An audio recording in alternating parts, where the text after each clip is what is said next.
Harness racing returns next weekend at Hawthorne Race Course in west suburban Stickney.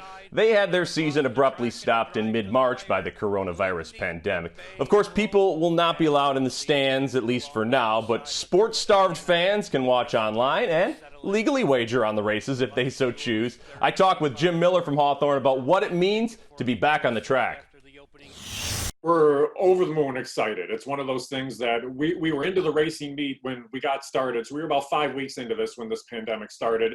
And then just to be shut down kind of just brought everybody down a little bit. But now the excitement's built back up really quickly too. I mean, everybody's rearing and ready to go. They were asking if we could race this weekend. And we said, hey, just hold off a little bit. Let's get everything in place, all the guidelines in place, and be back on the track next weekend. What have the last few weeks been like for you guys specifically?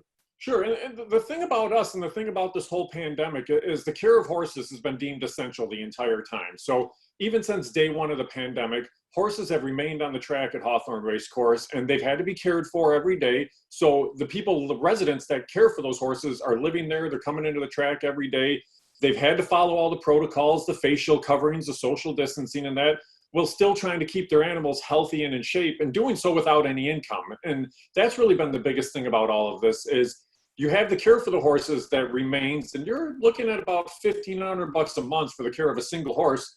But yet the mechanism for taking care of these horses is racing for purse money, and that was the one thing that we didn't have. So now being able to have that, to get these horses back on the track, and even do so without spectators in the stands, there's enough money that can be wagered online that we can support the purse structure and get some money back into the pockets of the Illinois horsemen.